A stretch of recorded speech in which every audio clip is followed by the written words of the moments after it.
नमस्कार दोस्तों, आज है 17 फरवरी 2026 को। आइए जानते हैं मायावती जी से जुड़ी बेहद अहम खबरें, वो भी सिर्फ कुछ ही मिनटों में। दोस्तों, ये खबरें दलित समाज के उत्थान के लिए हैं। दोस्तों, आज मायावती जी ने एक बहुत बड़ा चौंकाने वाला ऐलान किया है, जिससे विपक्षी दलों में खलबली मच गई है और एक तरफा अफरा तफरी मची हुई है। दोस्तों, ये चौंकाने वाला जो ऐलान है यह आपको वीडियो में ही देखने को मिलेगा। यदि आप हमारे वीडियो को पसंद करते हैं तो लाइक करें, शेयर करें और कमेंट्स में अपनी राय ज़रूर दें। दोस्तों, 10,000 से ज़्यादा लोग देखते हैं रोज़ाना, लेकिन ना तो अपनी राय को बताते हैं, ना तो कमेंट करते हैं, ना ही लाइक्स करते हैं। यदि आपको इन सभी चीज़ों से परेशानी है या कोई दिक्कत हो रही है, हमारे वीडियो अच्छे नहीं लग रहे हैं, तो आप ज़रूर बताएं।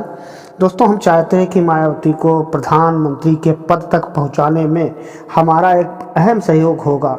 एक शेयर से किसी को मायावती के जो भी एजेंडा है वो सभी तक पहुंचेगा। और मायावती जी ने जो भी ऐलान किया है कि वो अपना एक ग्रुप बना के गांव-गांव चौपाल लगाएं, लोगों से बातचीत करें और उनके शासनकाल में जो भी कार्य हुए हैं उनको लोगों तक पहुंचाने बताने का कार्य करें। मायावती जी के द्वारा किए गए इस अहम फैसले, अहम कदम से आने वाले समय में ये साफ दिख रहा है कि 27 में वो उत्तर प्रदेश की मुख्यमंत्री जरूर बनेंगी। और अगर इसी तरह से आप सभी लोग सहयोग करते रहें तो एक बार वो प्रधानमंत्री जरूर बनेगी। आइए शुरू करते हैं आज की 15 बड़ी और बेहद अहम खबरें। हाँ दोस्तों, ये रोज़ाना खबरें आपको सुबह 8 बजे देखने को मिलेंगी, देखना ना भूलें। और यदि आप हमारे वीडियो को पसंद करते हैं तो कमेंट में लिखें बीएसपी बहन मायावती जिंदाबाद। चलो शुरू करते हैं आज की पहली बड़ी खबर, सुनिए। बहुजन समाज पार्टी की राष्ट्रीय अध्यक्ष और उत्तर प्रदेश की पूर्व मुख्यमंत्री बहन कुमारी मायावती जी ने आज लखनऊ में एक उच्च स्तरीय बैठक बुलाई, जिसमें उन्होंने 2027 के विधानसभा चुनाव की तैयारियों को लेकर एक बेहद ही ऐतिहासिक और क्रांतिकारी निर्णय लिया है।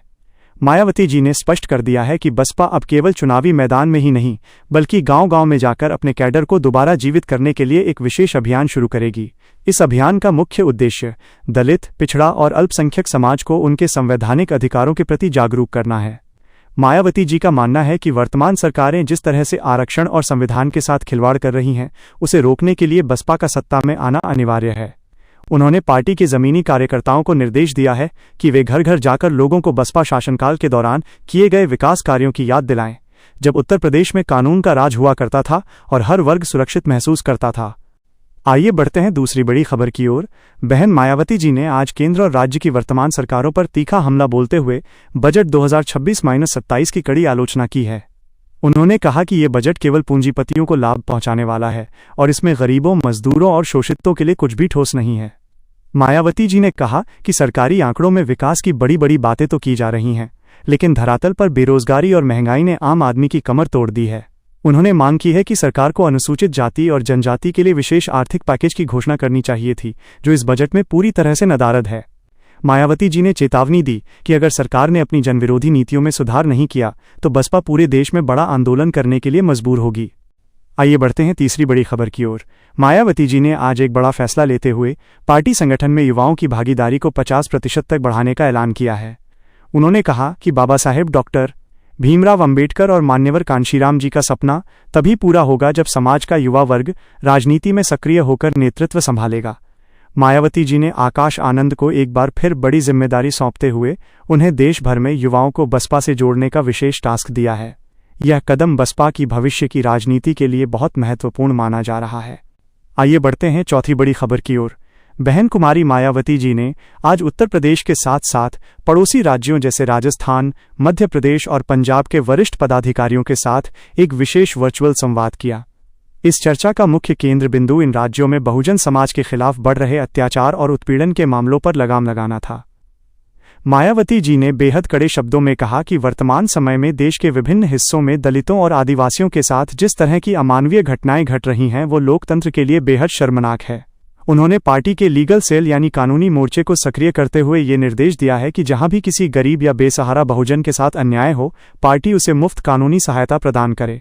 मायावती जी ने साफ तौर पर कहा कि बसपा केवल एक राजनीतिक दल नहीं है, बल्कि ये बाबा साहेब के उस मिशन का हिस्सा है जो समाज के अंतिम पायदान पर खड़े व्यक्ति को न्याय दिलाना चाहता है। उन्होंने कार्यकर्ताओं से आह्वान किया कि वे प्रशासन की तानाशाही के खिलाफ मजबूती से खड़े हों और पीड़ितों को ये एहसास कराएं कि बहन जी और पूरी बहुजन समाज पार्टी उनके साथ कंधे से कंधा मिलाकर खड़ी है। मायावती जी ने चेतावनी दी कि यदि इन राज्यों की सरकारों ने कानून व्यवस्था और दलितों की सुरक्षा पर ध्यान नहीं दिया तो बसपा बड़े पैमाने पर सड़कों पर उतरकर शांतिपूर्ण प्रदर्शन करेगी और राज्यपालों को ज्ञापन सौंपेगी। आइए बढ़ते हैं पांचवीं बड़ी खबर की ओर। मायावती जी ने आज मीडिया को संबोधित करते हुए आरक्षण में वर्गीकरण और क्रीमी लेयर के मुद्दे पर अपनी अब तक की सबसे सख्त प्रतिक्रिया दी है। उन्होंने दो टूक शब्दों में कहा कि आरक्षण कोई गरीबी उन्मूलन कार्यक्रम नहीं है, बल्कि यह प्रतिनिधित्व का अधिकार है जो सदियों से प्रताड़ित किए गए समाज को मुख्य धारा में लाने के लिए दिया गया था। मायावती जी ने केंद्र सरकार और विपक्ष दोनों को आड़े हाथों लेते हुए कहा कि कुछ पार्टियां पर्दे के पीछे से आरक्षण को खत्म करने या उसे कमजोर करने की साजिश रच रही हैं। उन्होंने स्पष्ट किया कि बसपा कभी भी आरक्षण के मूल ढांचे के साथ कोई छेड़छाड़ बर्दाश्त नहीं करेगी। मायावती जी ने मांग की कि केंद्र सरकार को अविलंब संसद का विशेष सत्र बुलाकर आरक्षण को संविधान की 9वीं अनुसूची में शामिल करना चाहिए ताकि इसे अदालती दखलंदाजी से सुरक्षित रखा जा सके। उन्होंने समाज के लोगों से भी अपील की कि वे अपनी एकता बनाए रखें और उन ताकतों से सावधान रहें जो दलित समाज को आपस में बांटना चाहती हैं। मायावती जी का यह रुख आने वाले चुनावों में दलित वोट बैंक को एकजुट करने की दिशा में एक बहुत बड़ा मास्टर स्ट्रोक माना जा रहा है, क्योंकि उन्होंने स्पष्ट कर दिया है कि बसपा ही आरक्षण की एकमात्र सच्ची रक्षक है। आइए बढ़ते हैं छठी बड़ी खबर की ओर। बहन मायावती जी ने आज सोशल मीडिया और डिजिटल प्लेटफॉर्म्स के माध्यम से बहुजन आंदोलन को धार देने के लिए एक नई डिजिटल आर्मी के गठन की घोषणा की है। उन्होंने महसूस किया है कि विपक्षी दल भ्रामक सूचनाओं और फेक न्यूज़ के जरिए बसपा की छवि को नुकसान पहुंचाने की कोशिश करते हैं। इस साजिश का मुकाबला करने के लिए मायावती जी ने शिक्षित बहुजन युवाओं से अपील की है कि वे सोशल मीडिया पर सक्रिय हों और बसपा की विचारधारा एवं नीतियों का व्यापक प्रचार प्रसार करें। इस डिजिटल आर्मी का काम केवल राजनीति तक सीमित नहीं होगा, बल्कि ये सरकारी योजनाओं की सच्चाई और बहुजन समाज के वास्तविक नायकों के इतिहास को जनता तक पहुंचाने का भी काम करेगा। मायावती जी ने जोर देकर कहा कि आज के दौर में सूचना ही सबसे बड़ी शक्ति है और यदि बहुजन समाज डिजिटल रूप से साक्षर और सक्रिय हो जाता है तो कोई भी विपक्षी पार्टी हमें सत्ता से दूर नहीं रख पाएगी। उन्होंने निर्देश दिए हैं कि जिला स्तर पर आईटी सेल की कमेटियां बनाई जाएं जो स्थानीय मुद्दों को प्रमुखता से उठा सकें और जनता के बीच बसपा शासन की उपलब्धियों को साझा करें। ये पहल दिखाती है कि बहन जी अब राजनीति के आधुनिक स्वरूप को पूरी तरह अपना चुकी हैं। आइए बढ़ते हैं सातवीं बड़ी खबर की ओर। मायावती जी ने आज लखनऊ स्थित अपने आवास पर किसानों के एक बड़े प्रतिनिधिमंडल से मुलाकात की और उनकी समस्याओं को बेहद गंभीरता से सुना। किसानों ने शिकायत की कि उन्हें उनकी फसलों का उचित मूल्य नहीं मिल रहा है और खाद बीज की किल्लत ने उनकी खेती को बर्बादी की कगार पर पहुंचा दिया है।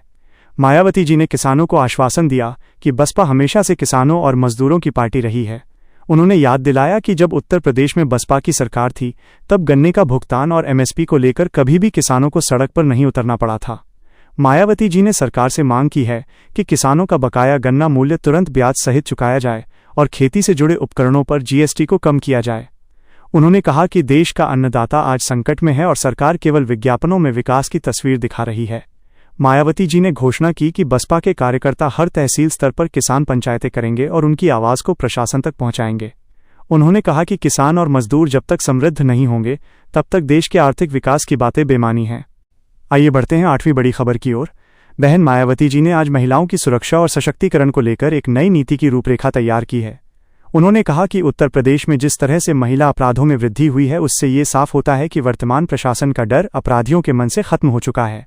मायावती जी ने अपनी सरकार के उस दौर का जिक्र किया जब अपराधियों को अपनी गलती की सजा भुगतने के लिए जेल जाना पड़ता था, चाहे वे किसी भी रसूखदार परिवार से क्यों न हों। उन्होंने पार्टी की महिला विंग को सक्रिय करते हुए निर्देश दिया है कि वे हर जिले में महिलाओं के लिए सहायता केंद्र खोलें। इन केंद्रों के माध्यम से महिलाओं को उनके अधिकारों के प्रति जागरूक किया जाएगा और उन्हें स्वरोजगार के अवसरों के बारे में जानकारी दी जाएगी। मायावती जी ने कहा कि बसपा की सरकार आने पर फिर से नारी सुरक्षा बल जैसा कड़ा तंत्र लागू किया जाएगा ताकि बेटियां निडर होकर पढ़ सकें और काम कर सकें। उन्होंने ये भी कहा कि राजनीति में महिलाओं की भागीदारी बढ़ाने के लिए बसपा टिकट वितरण में महिलाओं को प्राथमिकता देगी ताकि वे नीति निर्माण की प्रक्रिया में अपनी भूमिका निभा सकें। आइए बढ़ते हैं नौवीं बड़ी खबर की ओर। मायावती जी ने आज देश की शिक्षा प्रणाली और सरकारी स्कूलों की बदहाली पर गहरी चिंता व्यक्त की है। उन्होंने कहा कि सरकारी स्कूलों और विश्वविद्यालयों का जानबूझकर निजीकरण किया जा रहा है ताकि गरीब, दलित और पिछड़े वर्ग के बच्चे उच्च शिक्षा से वंचित रह जाएं। मायावती जी ने मांग की कि शिक्षा का बजट बढ़ाया जाए और सभी सरकारी शिक्षण संस्थानों में रिक्त पड़े आरक्षित पदों को तुरंत भरा जाए। उन्होंने कहा कि बाबा साहेब ने शिक्षित बनो का जो मंत्र दिया था उसे विफल करने की साजिशें रची जा रही हैं। मायावती जी ने पार्टी के सांसदों और विधायकों को निर्देश दिया कि वे अपने क्षेत्रों के स्कूलों का दौरा करें और बुनियादी सुविधाओं की कमी को उजागर करें। उन्होंने ऐलान किया कि बसपा की अगली सरकार बनने पर उत्तर प्रदेश में शिक्षा को पूरी तरह से मुफ्त और अनिवार्य बनाने के साथ साथ छात्रवृत्ति की राशि में 3 गुना वृद्धि की जाएगी ताकि आर्थिक तंगी किसी भी बच्चे की पढ़ाई में बाधा न बने। उनका ये विजन बहुजन समाज के युवाओं के उज्ज्वल भविष्य के लिए एक नई उम्मीद की किरण लेकर आया है। आइए बढ़ते हैं 10वीं बड़ी खबर की ओर। बहन मायावती जी ने आज अंतर्राष्ट्रीय संबंधों और भारत की विदेश नीति पर भी अपनी संक्षिप्त लेकिन महत्वपूर्ण टिप्पणी दी।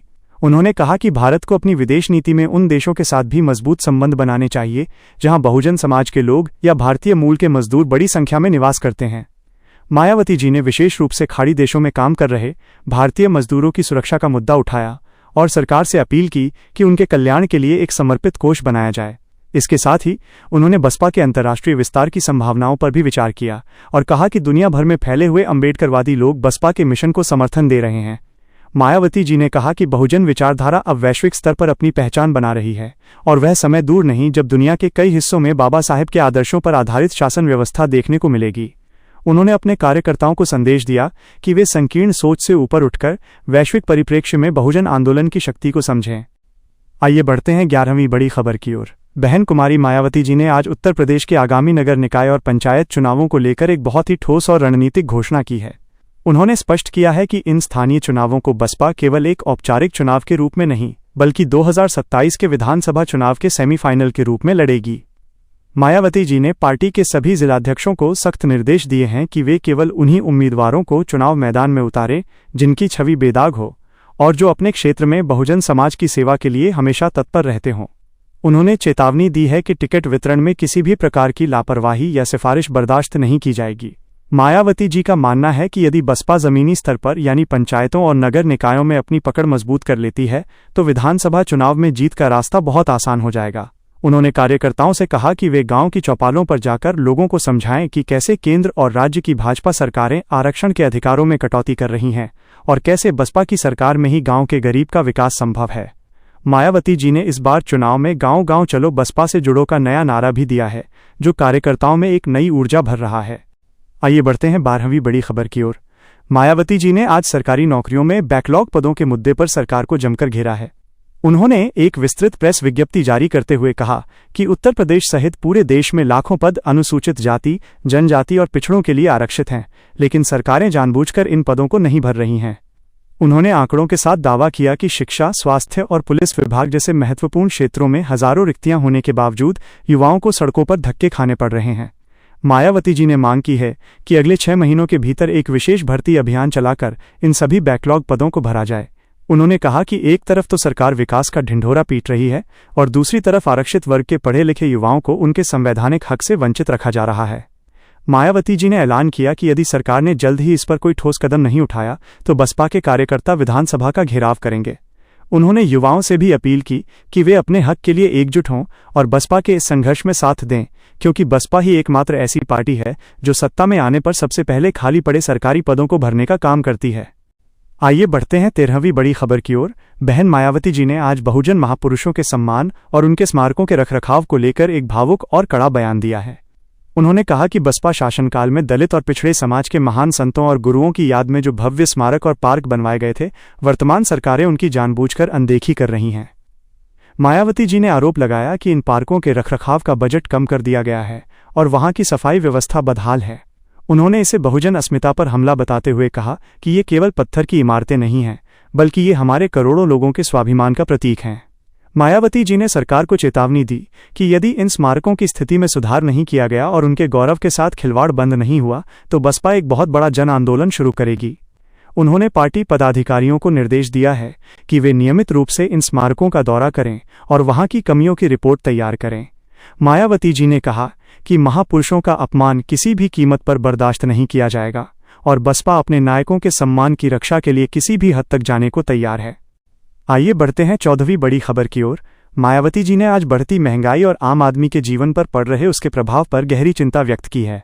उन्होंने कहा कि आज रसोई गैस से लेकर पेट्रोल, डीजल और खाने पीने की चीज़ों के दाम आसमान छू रहे हैं, जिससे गरीब और मध्यम वर्ग के परिवारों का जीना मुहाल हो गया है। मायावती जी ने सरकार की आर्थिक नीतियों को पूरी तरह विफल बताते हुए कहा कि ये सरकार केवल कुछ बड़े उद्योगपतियों की तिजोरियां भरने में लगी है और उसे आम जनता के दर्द से कोई सरोकार नहीं है। उन्होंने मांग की है कि केंद्र सरकार को तुरंत पेट्रोलियम उत्पादों पर लगने वाले टैक्स में कटौती करनी चाहिए और सार्वजनिक वितरण प्रणाली यानी राशन की दुकानों के जरिए मिलने वाले अनाज की गुणवत्ता और मात्रा में सुधार करना चाहिए। मायावती जी ने कहा कि जो लोग अच्छे दिन का सपना दिखाकर सत्ता में आए थे, उन्होंने देश को आर्थिक गुलामी की ओर धकेल दिया है। उन्होंने कार्यकर्ताओं से कहा कि वे महंगाई के मुद्दे पर जनता के बीच आएं और उन्हें बताएं कि कैसे बसपा के शासन में बाजार भाव नियंत्रित रहते थे और आम आदमी को राहत मिलती थी। आइए बढ़ते हैं आज की 15वीं और सबसे चौंकाने वाली खबर की ओर, जिसका आप सभी को बेसब्री से इंतजार था। बहन कुमारी मायावती जी ने आज दलित और बहुजन समाज के भविष्य को सुरक्षित करने के लिए एक ऐसा साहसिक निर्णय लिया है जिसने देश की पूरी राजनीति को हिलाकर रख दिया है। मायावती जी ने ऐलान किया है कि आगामी 2027 के चुनाव में बसपा किसी भी गठबंधन का हिस्सा नहीं बनेगी, बल्कि वो बहुजन भाईचारा के एक बिल्कुल नए मॉडल पर चुनाव लड़ेगी। चौंकाने वाली बात यह है कि मायावती जी ने अब तक के सभी पुराने टिकट वितरण समीकरणों को बदलते हुए ये घोषणा की है कि इस बार पार्टी का हर कार्यकर्ता प्रत्याशी चयन में अपनी राय सीधे ऑनलाइन ऐप के जरिए दे सकेगा। यानी अब टिकट केवल बड़े नेताओं की मर्जी से नहीं, बल्कि स्थानीय कार्यकर्ताओं के वोट के आधार पर मिलेगा। इसके अलावा मायावती जी ने आज ये भी स्पष्ट कर दिया है कि बसपा अब केवल विधानसभा ही नहीं, बल्कि बहुजन समाज की अपनी न्याय पंचायतें भी गठित करेगी, जो सरकारी तंत्र से इतर समाज के आपसी विवादों को बाबा साहेब के संवैधानिक सिद्धांतों के आधार पर सुलझाएंगी। ये कदम समाज को एकजुट करने और पुलिस कचहरी के चक्करों से बचाने के लिए उठाया गया है। मायावती जी का यह फैसला यह साबित करता है कि वे अब समाज के सशक्तिकरण के लिए सत्ता का इंतजार नहीं करेंगी, बल्कि सीधे तौर पर समाज को ही एक नई व्यवस्था से जोड़ेंगी। दोस्तों, ये थी आज 17 फरवरी 2026 की मायावती जी से जुड़ी 15 बड़ी और बेहद महत्वपूर्ण खबरें।